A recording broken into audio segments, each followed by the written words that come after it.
Hello दोस्तों, welcome to university exam IQ। हम आपको बायोलॉजी के कुछ टॉप इम्पोर्टेंट क्वेश्चन बताने जा रहे हैं जो आपको BHU, AU जैसे अदर यूनिवर्सिटी के एंट्रेंस एग्ज़ाम में बड़ा ही लाभदायक होगा। तो अगर आप इस चैनल पर नए हैं तो पहले सब्सक्राइब करें, अगर आपको वीडियो पसंद आए तो लाइक करें और शेयर करें।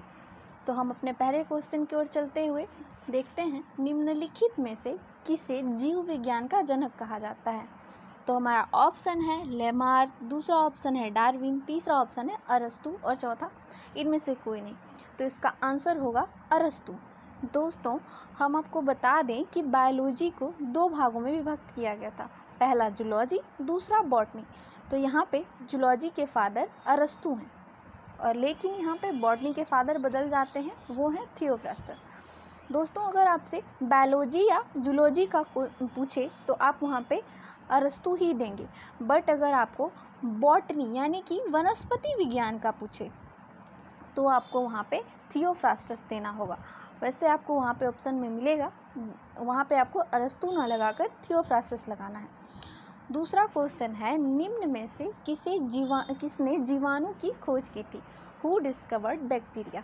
पहला ऑप्शन है फ्लेमिंग, दूसरा ऑप्शन है लैम्बल, तीसरा ऑप्शन है टेमिन और चौथा ऑप्शन है ल्यूवेनहुक। तो इसका आंसर हो जाएगा ल्यूवेनहुक। दोस्तों, हम अपने अगले क्वेश्चन की ओर बढ़ते हैं और हमारा अगला क्वेश्चन है, निम्नलिखित में से कौन सा रोग बैक्टीरिया से होता है? तो हमारा ऑप्शन है तपेदिस यानी कि टीबी, दूसरा ऑप्शन है पीलिया जिसको हम लोग जॉन्डिस भी कहते हैं, और तीसरा ऑप्शन है चेचक, चौथा ऑप्शन है इनमें से कोई नहीं। तो इसका आंसर हो जाएगा दोस्तों टीबी। टीबी जो है वो बैक्टीरिया की वजह से होता है। चौथा क्वेश्चन है हमारा, किसने पेनिसिलिन की खोज की थी? Who discovered penicillin?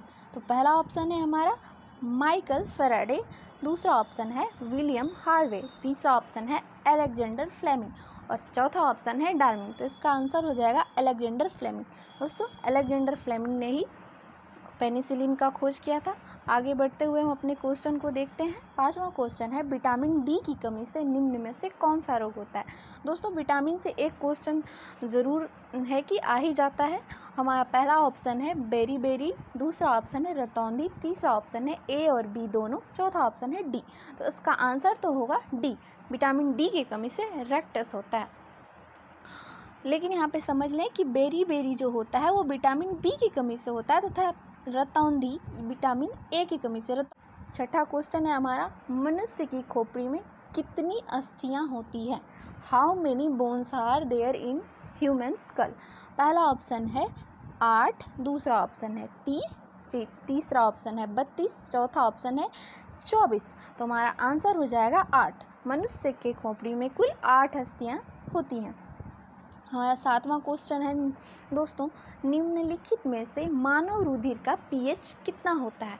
पहले तो आप ये जान लें कि pH होता क्या है। pH यहाँ पे ऐसे स्केल होता है, इसमें 7 होता है, बीच में 7 होता है, उसके नीचे जो होता है 1, 2 से लेके 6 तक होते हैं, और यहाँ पे 8, 9 से लेके यहाँ पे 14 यानी कि 14 तक होता है। अगर दोस्तों हमारा pH मान 7 से नीचे आया तो वो होता है अम्लीय, और अगर 7 से ऊपर आया तो वो होता है क्षारीय। लेकिन अगर बीच में यानी कि 7 आया तो वो हो जाता है उदासीन। दोस्तों, यहाँ बताते हैं कि अगर हम यहाँ पे आंसर हो जाएगा आपका, ब्लड का जो pH मान होता है वो 7.4 होता है, यानी कि 7.4 ये हो गया आपका क्षारीय। अगर 7 के नीचे, जैसे अम्ल का HCl का 7 से नीचे होता है तो वो होता है अम्लीय, और जैसे वाटर यानी पानी का होता है 7, प्योर पानी का 7 होता है pH मान, वो होता है उदासीन।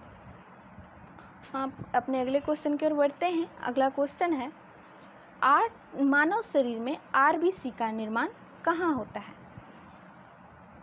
तो हमारा ऑप्शन है यकृत, लीवर, अस्थि मज्जा और हृदय।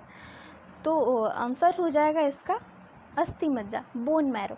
दोस्तों यहाँ पे क्वेश्चन एक और बनता है कि हमारे बॉडी में ब्लड होते हैं 3, जैसे पहला होता है RBC, दूसरा होता है WBC और तीसरा होता है प्लेटलेट्स। तो क्वेश्चन ये आता है कि हमारे बॉडी में ऑक्सीजन का वाहक कौन होता है, यानी कि ऑक्सीजन को हमारे पूरे बॉडी में कौन पहुंचाता है? तो उसका आंसर होता है आरबीसी पहुंचाता है। क्यों पहुंचाता है दोस्तों? डब्ल्यूबीसी और प्लेटलेट्स क्यों नहीं पहुंचाते? तो उसका रीज़न होता है कि आरबीसी के सेल्स में न्यूक्लियस यानी केंद्रक प्रेजेंट नहीं होता है। बाकी डब्ल्यूबीसी में और प्लेटलेट्स में, दोनों में केंद्रक मौजूद होते हैं, यानी उनके न्यूक्लियस मौजूद होते हैं, जिसके वजह से वो ऑक्सीजन का वहन नहीं कर पाता है। और आरबीसी ऑक्सीजन का वहन कर लेता है क्योंकि उसमें न्यूक्लियस प्रेजेंट नहीं होता है। तो आपका क्वेश्चन बन सकता है यहाँ से, याद रखिएगा कि आरबीसी ही ऑक्सीजन का वाहक है। और यहाँ पे तो आपको पता ही है आरबीसी कहाँ निर्माण होता है? बोन मैरो में। और नवा क्वेश्चन है हमारा, निम्न में से मानव शरीर की सबसे छोटी ग्रंथि कौन है? ऑप्शन है लीवर ग्रंथि, थायराइड ग्रंथि, पिट्यूटरी ग्रंथि और लार ग्रंथि। तो इसका आंसर हो जाएगा दोस्तों पिट्यूटरी ग्रंथि। पिट्यूटरी ग्रंथि हमारे शरीर का सबसे छोटी ग्रंथि है। आगे बढ़ते हैं दोस्तों, 10वां क्वेश्चन है, मानव शरीर में ऊतकों का निर्माण किससे होता है? What makeup the tissue in the human body? तो हमारा ऑप्शन है प्रोटीन, वसा, कार्बोहाइड्रेट, विटामिन। तो इसका आंसर हो जाएगा दोस्तों प्रोटीन है जो हमारे शरीर में ऊतकों का निर्माण करता है। थैंक यू दोस्तों। अगर आपको वीडियो पसंद आई तो लाइक करें, सब्सक्राइब करें और चैनल को शेयर करें, जिससे और लोगों को मदद पहुँचे। Thank you.